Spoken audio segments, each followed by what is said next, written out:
কি অবস্থা সবার? আশা করি ভালো নেই। ভালো নেই বলবো এই কারণেই, কারণ কি পরীক্ষার আর মাত্র ৭ দিন বাকি। আমি জানি তোমাদের সিচুয়েশনটা কিরকম।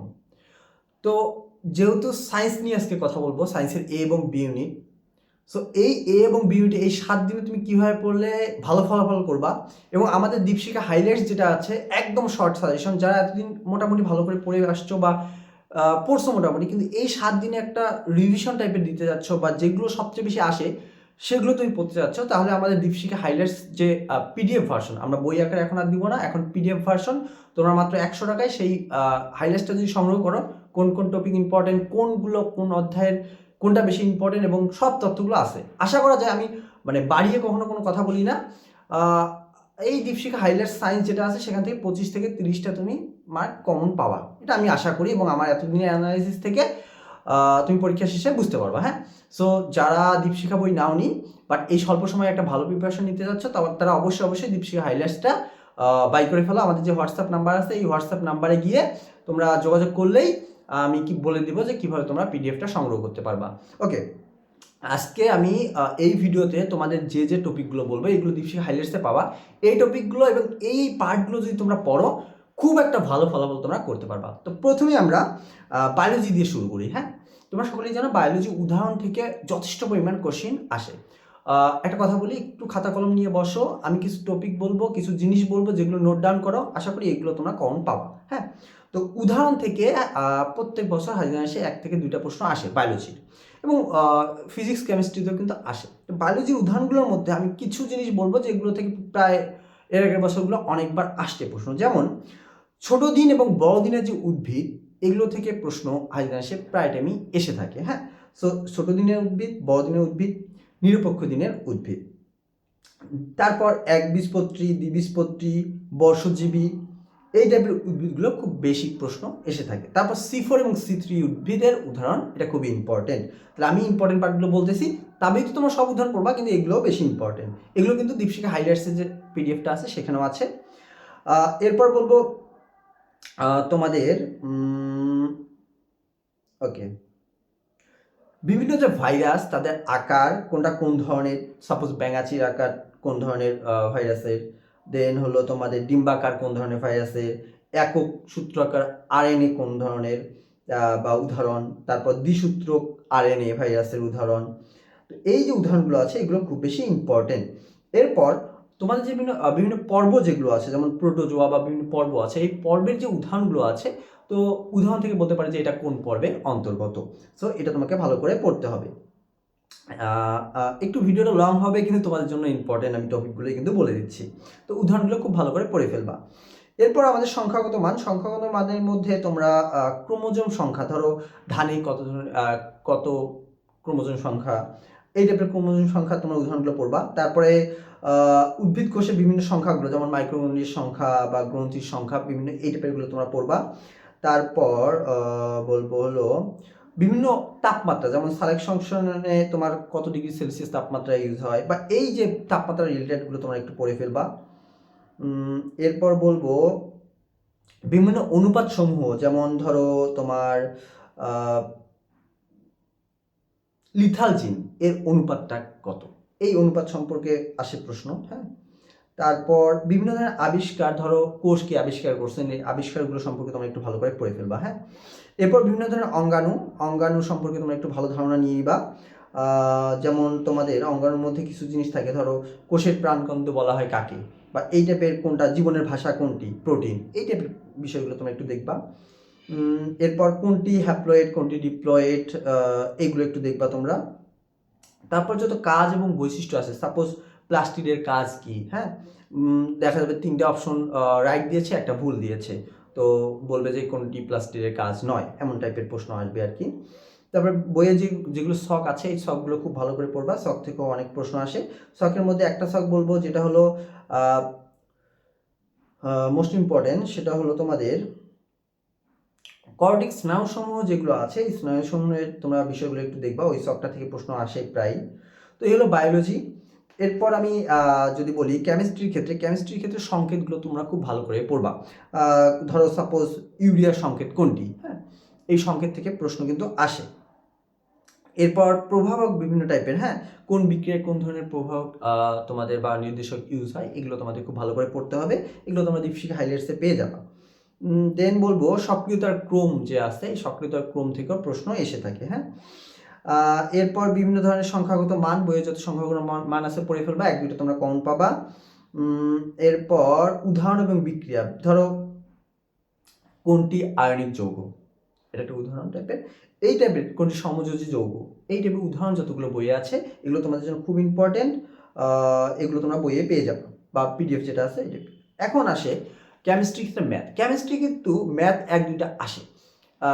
কেমিস্ট্রি আহামরি ম্যাথ করার কিছু না, আমি কিছু কিছু ম্যাথ বলতেছি, এগুলো থেকে প্রায় বিগত বছরগুলোতে আসছে। যেমন পিএস সম্পর্কিত, পিএস এবং পিওএস সম্পর্কিত ম্যাথ তোমরা মাস্ট বি পাবা, হ্যাঁ। তারপর ঘনমাত্রা নির্ণয়ের যে ম্যাথগুলো আছে সেগুলো থেকে তোমরা পাবা। তারপর আয়তন নির্ণয়, এটার ম্যাথ থেকে তোমরা কমন পাবা। এরপর হলো জারণ সংখ্যা নির্ণয়, এটা একটু পড়ে ফেলবা। এই তো মোটামুটি 6টা টাইপের ম্যাথ করলে একটা ম্যাথ বা 2টা ম্যাথ তোমরা কমন পাবা, হ্যাঁ। এইগুলো হাইলাইটসে পেয়ে যাবা। এরপর ফিজিক্সের ক্ষেত্রে যদি বলি তাহলে একক মাত্রা মোস্ট ইম্পর্টেন্ট, হ্যাঁ। তোমাকে একক মাত্রা বইয়ে যতগুলো আছে সবগুলো পড়ে ফেলতে হবে। এরপর হলো উদাহরণ, বইয়ে যে ধরো কোনটি ভেক্টর রাশি, কোনটি স্কেলার রাশি, তারপর ধরো পর্যাবৃত্ত গতির উদাহরণ কোনটি, এগুলো খুব ইম্পর্টেন্ট, হ্যাঁ। তো আমি ইম্পর্টেন্ট কিছু বলি, ভেক্টর রাশি, স্কেলার রাশি, ভেক্টর রাশির যোজন, ভেক্টর রাশির বিভাজন, পর্যাবৃত্ত গতি, ঘূর্ণায়ন গতি, এরপর সংরক্ষণশীল বল, অসংরক্ষণশীল বল, এগুলো খুব ইম্পর্টেন্ট। তারপর পৃষ্ঠটানের উদাহরণ ইম্পর্টেন্ট, ডাচম্বুক পদার্থ, ফেরোচম্বুক পদার্থ, প্যারাচম্বুক পদার্থ খুব ইম্পর্টেন্ট। সো এগুলো তোমাদের ভালো করে পড়তে হবে। এরপর সংখ্যাগত মান পড়ে ফেলবা। তারপর হলো তোমাদের বৈশিষ্ট্য, ব্যবহার এবং প্রয়োগ, এগুলো তোমাদের পড়ে ফেলতে হবে। ওকে, এরপর আমরা আসি সমানুপাতিক ব্যস্তন বিতর্ক, তোমরা পড়ে ফেলবা। এরপর বিভিন্ন ধরনের শকের মধ্যে আমি যদি বলি, হ্যাঁ, যেমন তোমাদের বিভিন্ন যে স্কেলের তোমার নিম্ন স্থিরাঙ্ক, উচ্চ স্থিরাঙ্ক, এগুলো তোমাকে পড়তে হবে। পরিমাপক যন্ত্র কে আবিষ্কার করেছে বা কোন পরিমাপক যন্ত্র কি কাজে ব্যবহার করা হয়, কোনটা পরিমাপ করতে ব্যবহার করা হয়, এগুলো তোমাদের খুবই ইম্পর্টেন্ট, এটা পড়তে হবে। এরপর তোমাদের ফিজিক্সের ক্ষেত্রে আমি কিছু স্পেসিফিক ম্যাথ বলবো যেগুলো থেকে প্রায় বিগত সালে অনেক বেশি বেশি প্রশ্ন আসছে। একটা কথা বলি, ভিডিও এতক্ষণ দেখলে আমি আবার বলছি, একটা নির্দিষ্ট টপিক নিয়ে আমি তোমাদের কথা বলবো, যে ফিজিক্স, কেমিস্ট্রি, ম্যাথ, বায়োলজি কীভাবে তোমরা পড়বা, হ্যাঁ, এটা ভিডিও শেষে থাকবে।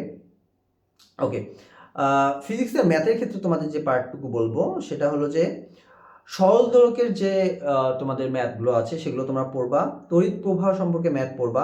ধরো একটা বাল্বের গায়ে 220 ভোল্ট এবং 20 ওয়াট লেখা আছে, তাহলে তার তড়িৎ প্রবাহ কেমন হবে, এই টাইপেরগুলো। লেন্সের ফোকাস দূরত্ব এবং ক্ষমতা সম্পর্কের ম্যাথগুলো তোমরা পড়ে ফেলবা। তারপর হলো ইঞ্জিনের ক্ষমতা সম্পর্কে ম্যাথ পড়ে ফেলবা। জড়তার ভ্রামক নির্ণয় পড়বা, অর্ধায়ু। এরপর দশা পার্থক্য, এরপর হলো দোলনকাল, ধারকত্ব নির্ণয়, রোধ কত এটা নির্ণয়, দেন হলো পয়সনের অনুপাত, ইঞ্জিনের দক্ষতা, এই টাইপের ম্যাথগুলো খুব বেশি আসে। তো এখন আমি 3টা সাবজেক্ট বললাম, 3টা সাবজেক্ট নিয়ে একটু কথা বলি। বায়োলজির ক্ষেত্রে যারা মেডিকেলের দাগানো বই আছে যাদের কাছে, সেটা দাগানো বইটা, দাগানো পার্টগুলো পড়বা, এবং বিগত সালে মেডিকেলের বিভিন্ন প্রশ্ন এবং বিভিন্ন ভার্সিটির যে আসা প্রশ্নগুলো যদি তোমরা বায়োলজির ক্ষেত্রে পড়ো, তোমরা ইনশাল্লাহ সেখান থেকে হুবাহু 10-12টা কমন পাবা। সো মাস্ট বি সেগুলো পড়ে ফেলবা। এরপর কেমিস্ট্রি আমি বলছি, কেমিস্ট্রির ক্ষেত্রে বলি, কেমিস্ট্রির ক্ষেত্রে তোমরা যে কাজগুলো করবা, বিগত সালে বিভিন্ন বিশ্ববিদ্যালয়ের যে কোশ্চেনগুলো আসে সেগুলো সলভ করবা, এবং থিওরিক্যাল বিভিন্ন তোমাদের যে বইগুলো আছে এগুলোর প্রিভিয়াস কোশ্চেনগুলো সলভ করবা, তাহলে অনেক কিছু কিন্তু তোমরা কমন পাবা। এই লাস্ট সময়ে কিন্তু তোমরা পুরো বই কোনোভাবে পড়া সম্ভব না, তোমরা রিভিশন দিবা পুরো বই, নতুন পড়ার দরকার নেই, কিন্তু প্রিভিয়াস বিভিন্ন বিশ্ববিদ্যালয়ে যেগুলো কেমিস্ট্রি ক্ষেত্রে আসছে সেগুলো পড়বা। এগুলো শুধু কেমিস্ট্রি না, এবং অন্য যত যত সাবজেক্ট আছে সবগুলোর ক্ষেত্রে প্রযোজ্য।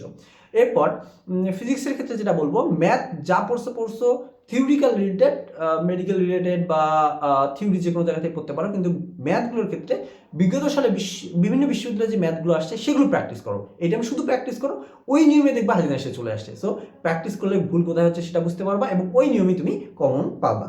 ওকে, ম্যাথের ক্ষেত্রে জাস্ট একটা কথা বলি, সেম কথা, ম্যাথ আর কোনোভাবে রুল টুল কিচ্ছু পড়ার দরকার নেই। তো যদি গ্যাপ থাকে তুমি দেখে নিতে পারো, তবে জাস্ট রিভিশন দিয়ে বিগত সালের বিভিন্ন বিশ্ববিদ্যালয়ে যত ম্যাথ আসছে, ধরো অধ্যায় ভিত্তিক, অধ্যায় শেষে দেখবা বিভিন্ন বিশ্ববিদ্যালয়ের ম্যাথ দেওয়া আছে, এই ম্যাথগুলো তোমরা অবশ্যই সমাধান করবা। যদি সমাধান করো ভালো একটা ফলাফল করতে পারবা। ম্যাথের ক্ষেত্রে আমি কিছু কিছু ম্যাথ বলি যেগুলো খুব ইম্পর্টেন্ট। ভেক্টরের অভিক্ষেপ নির্ণয়, ভেক্টরের উপাংশ নির্ণয়, স্থানাঙ্ক নির্ণয়, এরপর তোমাদের ডোমেন রেঞ্জ নির্ণয়, ফাংশনের মান নির্ণয়, দেন হলো তোমাদের মডুলাস নির্ণয়গুলো, এরপর হলো এক্স বর্জিত পদের মান নির্ণয়, এরপর ডেসিমেল থেকে বাইনারি এই টাইপের যেগুলো আছে, হ্যাঁ, এগুলো পড়ে ফেলবো। আর ইংলিশের ক্ষেত্রে তো আমি টপিকগুলো বলে দিয়েছি, তবু আবার বলি। Parts of speech, voice, narration, এরপর তোমরা পড়বা হলো transformation of sentence, right form of verb, correction of sentence, preposition, synonym, antonym, তারপর ইডোমেন ফ্রেজ, এই টাইপের যেগুলো আছে এগুলো তোমরা পড়ে ফেলবা। আশা করি তোমাদের জন্য খুব ভালো হবে। তো ইংলিশের ক্ষেত্রেও তোমরা জাস্ট রুল এতদিন পড়ছো, এখন যত পাও প্র্যাকটিস করো, এবং সব সাবজেক্টের ক্ষেত্রে আমি বলবো বিগত সালে বিভিন্ন ভার্সিটির যদি তুমি প্র্যাকটিসগুলো করো তাহলে তোমাদের জন্য অবশ্যই ভালো হবে। তো শেষে আবারও বলছি, যারা এবি ইউনিটে আছো, পরীক্ষা দিবা, তারা আমাদের দীপশিখা হাইলাইটসটা নিয়ে নাও। এখান থেকে তোমরা একটা ভালো মানে ধারণা পাবা, এবং এখান থেকে কোনগুলো ইম্পর্টেন্ট সেগুলো বুঝতে পারবা, এবং আশা করা যায় 25 থেকে 30টা কমন আসাটা আসলে স্বাভাবিক একটা বলা যায় আর কি এই হাইলাইটস থেকে। তো আমাদের যে নাম্বার আছে সেই নাম্বারে যোগাযোগ করে অবশ্যই তোমরা নিয়ে নাও। আর একটা কথা, শুধুমাত্র যারা সায়েন্সে আসো তারা আবার সিডিও দিবা, সিডিওর আমাদের হাইলাইটস কিন্তু অ্যাভেলেবেল। তো আজকে পর্যন্তই, টেক কেয়ার, গুড বাই।